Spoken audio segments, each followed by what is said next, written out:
আসসালামু আলাইকুম viewers. So যারা ASRock মাদারবোর্ডগুলো ইউজ করে থাকেন, ASRock B450 specially still legend, তারা আসলে অনেকেই আছেন যারা আর কি RGB কন্ট্রোলটা করতে পারেন না। তো আসলে কিভাবে করতে হয় দেখতে পাচ্ছেন, আমার সবগুলো RGB কন্ট্রোল কিন্তু অফ আছে বর্তমানে। আমার যেই লাইটিংগুলো চলছে এখন আর কি ফ্যানের, এটা হচ্ছে আপনার কেসিংয়ের যে ফ্যানগুলো চলছে সেটা হচ্ছে আপনার কেসিংয়ের। এটা কিভাবে আমরা RGBটা কন্ট্রোল করব সেটাই আজকে দেখাচ্ছি। তো তার জন্য আমাদের ডেস্কটপে চলে আসতে হবে। ঠিক আছে, ডেস্কটপে চলে আসার পর দেখতে পাচ্ছেন এখানে সার্চ করবেন ASRock RGB সফটওয়্যার। সো এটা সার্চ করার পর দেখতে পাচ্ছেন ASRock-এর অফিসিয়াল ওয়েবসাইটে চলে আসছে ASRock RGB সিঙ্ক। এখানে ক্লিক করবেন। সো এটাতে ক্লিক করার পর দেখতে পাচ্ছেন ASRock-এর ওয়েবসাইটের ইন্টারফেসটা চলে আসবে। একটু নিচের দিকে যাবেন এবং এখানে দেখতে পাচ্ছেন অনেকগুলো ভেরিয়েশনের সফটওয়্যারগুলো দেওয়া আছে। মূলত আমাদের এই সফটওয়্যারটি ইনস্টল করতে হবে, ASRock RGB LED। ঠিক আছে, সো এটা আমার ইনস্টল করা আছে। এখানে ইনস্টল করা অপশন আছে বিভিন্ন, আপনি এখান থেকে ইনস্টল করে নিতে পারবেন। সো আমার যেহেতু ইনস্টল করা আছে, আমি আমার সফটওয়্যারটা ওপেন করছি।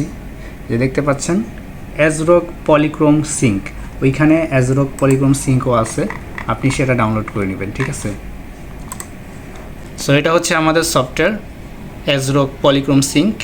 এবং এখানে দেখতে পাচ্ছেন আমাদের ASRock মাদারবোর্ডের সবগুলো RGB লাইট কিন্তু অফ আছে।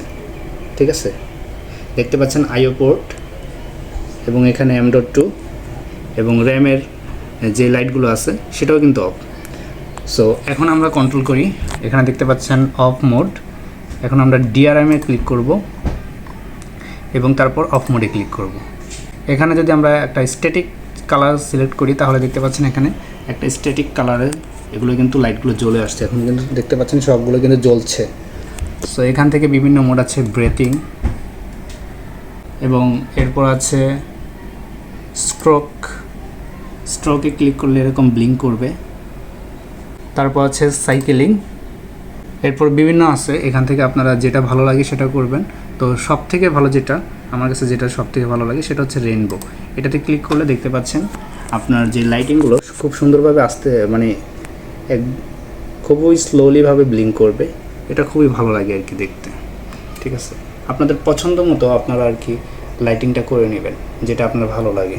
সো এইভাবেই চাইলে আপনি আপনার ASRock মাদারবোর্ডের RGB লাইটিংগুলো কন্ট্রোল করতে পারেন। শুধু এটা এই ASRock স্টিল লিজেন্ড B450 না, যে কোনো মাদারবোর্ডই আপনি চাইলে ASRock-এর যে কোনো মাদারবোর্ডই আপনি এই ASRock পলিক্রোম সিঙ্ক এই সফটওয়্যারের মাধ্যমে এখানে কাস্টমাইজ করে বিভিন্ন ধরনের করতে পারবেন। এখানে আরও অনেক অপশন আছে বিভিন্ন কালার কাস্টমাইজ করার।